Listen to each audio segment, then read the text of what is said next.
नमस्कार दोस्तों, स्वागत है आपका हमारे इस चैनल धूप धनुषी आरती में।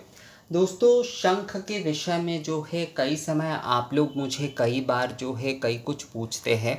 तो उसमें से एक सवाल ये है कि दादा पूजा के स्थान पर यानी कि पूजा घर में हो या फिर जहाँ पर हम पूजा कर रहे हैं, सभी के घर में तो अलग से पूजा घर ना भी हो सकता है, पर जहाँ पर पूजा के मंदिर यानी कि भगवान के सिंहासन जिसे कहा जाता है, जहाँ पर बैठाते हैं, चौकी जहाँ पर हम बैठा रहे हैं, तो वहाँ पर कितने शंख जो है वो रखे जा सकते हैं।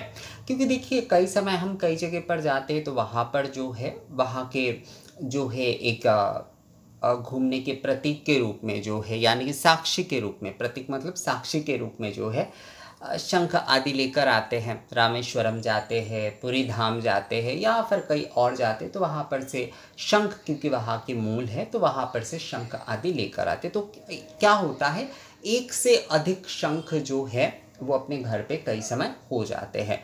तो कई सारे अगर आप गूगल में भी सर्च करेंगे तो उसमें भी आपको मिलेगा कि कई तरह के जो है ना कंफ्यूज भरे विषय है कि शंख आप कितने रखें कितने ना रखें। इस विषय में बहुत सारे वीडियो है।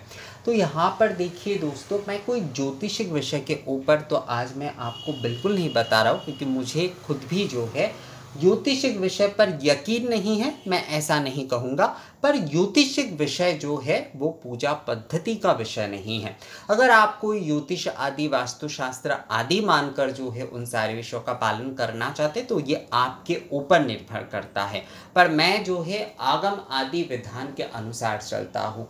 मेरे लिए अगर आप जो है मुझसे अगर पूछे कि आप कौन से शास्त्र को मानते हैं दादा, तो मेरे लिए बहुत स्पष्टता उत्तर है। एक तो आगम, एक वेद, उपनिषद और जो है हमारे धर्मशास्त्र यानी कि रामायण और महाभारत जो है, रामायण और महाभारत। इसमें से विशेषकर जो है मैं जो है रामायण को ज़्यादा फॉलो करता हूँ। महाभारत में जो है बहुत सारे विषयों का पूर्णता उत्तर मिलता है, पर जो है वो बहुत विस्तृत विषय है। और महाभारत मैंने अभी तक जो है संपूर्णता पढ़ भी नहीं पाया हूँ।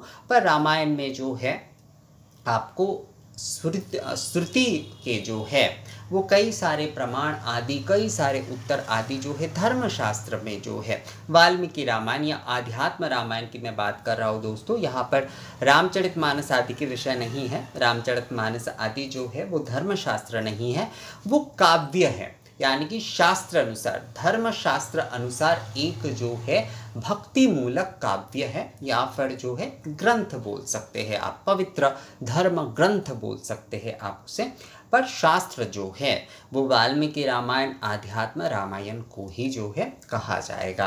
तो वहीं पर जो है मैं इन्हीं चीज़ों पर जो है केवल मात्र विश्वास रखता हूँ। एक तो वेद के ऊपर, दूसरा जो है आगम यानी तंत्र के ऊपर, वेदांत के यानी कि उपनिषद के ऊपर जो है, और हमारे धर्मशास्त्र यानी मूलता आप बोल सकते हैं रामायण महाभारत दोनों ही है, पर मूलता जो है रामायण के ऊपर। तो इन विषयों की ऊपर निर्भर करके ही जो है मैं ज़्यादातर विषय आप लोगों को बताता हूँ। वेदांत के विषय वैसे तो पहली बात जो है सभी को उस प्रकार से समझाना संभव नहीं है, पर हाँ वेद और आगम के विषय अगर आप समझते हैं तो वहाँ पर उपनिषद के कई सारे विषय जो है वो आ ही जाते हैं। तो यहाँ पर भी जो है जो विषय मैं आप लोगों को बता रहा हूँ यानी कि शंख के विषय में जो है, तो वो भी जो है आगम के ऊपर अनुसार ही बता रहा हूँ। आप कई लोग मुझे कई बार कहते कि दादा आप मूल विषय पर जाने से पहले बहुत सारी बातें कर लेते, तो मूल विषय बहुत बाद में बताते। क्योंकि मूल विषय में जाने से पहले अगर उससे रिलेटेड सारे विषय नहीं कहा जाए, शास्त्र अगर सुनना है, शास्त्र यानी कि धर्म के विषय में, शास्त्र के विषय में अगर आपको कुछ सुनना है, अगर आपको कुछ जानना है, तो पूर्णता जानना होगा दोस्तों, थोड़ा धीरज के साथ जो है।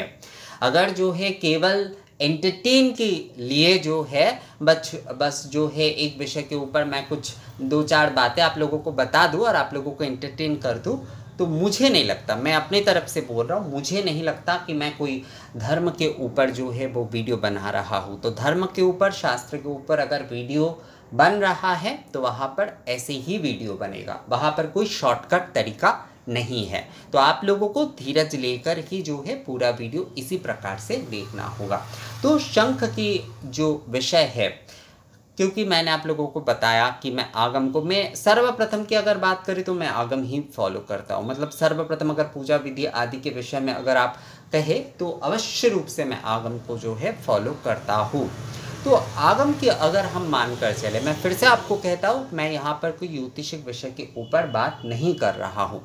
अगर जो है आगम को हम मानकर चले तो आगम में जो है दोनों शंख के विषय में कहा गया है। कई जगह पर जो है इसका अलग अलग वर्णन आता है। ये कोई एक जगह पर कोई एक वर्णन इस प्रकार से नहीं है, पर अलग अलग जगह पर जितना शंख के बारे में कहा गया है कि दोनों शंख जो है आप पूजा स्थल पर रख सकते हैं। यानी कि भगवान की पूजा कर रहे हैं तो पूजा मंदिर में जो है, या फिर जो है कोई विशेष पूजा कर रहे तो वहाँ पर जो है आप 2 शंख जो है वो आप रख सकते हैं। 2 शंख जो है एक जगह पर रख सकते हैं।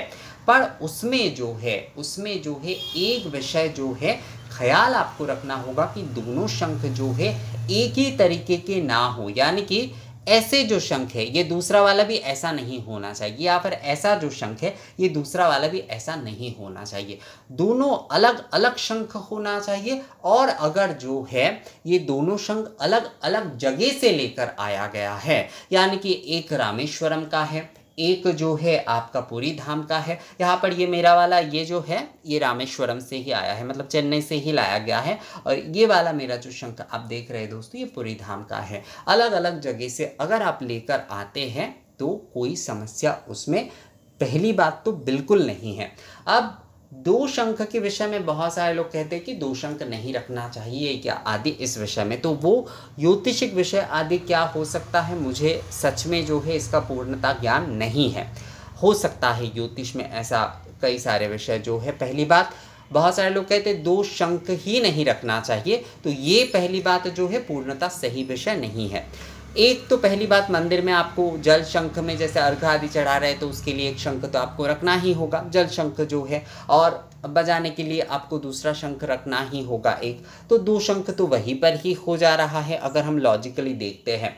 और बजाने वाले शंख जो है 2 रखे जाने के पीछे जो कारण दिए जाते हैं हमारे शास्त्र में, एक शंख को जो है ओमकार स्वरूप ध्वनि कहा जाता है, और जो है दूसरे वाले शंख को जो है खासकर जो है जैसे पंचमुखी जो है गौमुखी शंख जो है, गौ के तरह जो देखने वाले जो वो जो है बीजाक्षरी ध्वनि कहा गया है। यानी कि बीज जो हम उच्चारण करते हैं, जैसे माया बीज जो है उसे मूल कहा जाता है। बीज मैं यहाँ पर उच्चारण नहीं कर सकता, माया बीज जो है उसे मूल कहा जाता है। तो मतलब सभी बीजों का मूल जो है उसे माया बीज को कहा जाता है। तो बीजाक्षरी होता है। एक शंख जो है वो जो है ओमकार स्वरूप ध्वनि है, और दूसरा जो है वो बीजाक्षरी है।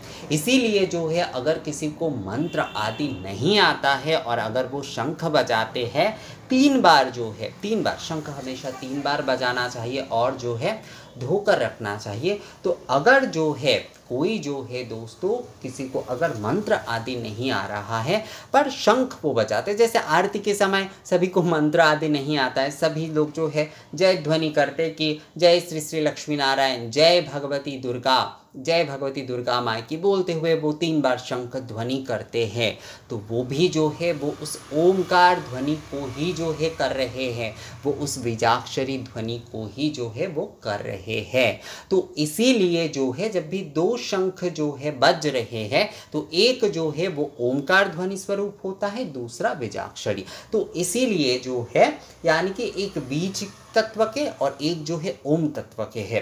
तो इसीलिए जो है दोनों शंख जो है आप रख सकते हैं पूजा के स्थल पर जो है, उसमें कोई समस्या नहीं है। पूजा के स्थल पर दोनों शंख जो है रखे जा सकते, बजाने वाले ये जो 2 शंख है वो रखे जा सकते हैं, कोई समस्या नहीं है उसमें दोस्तों।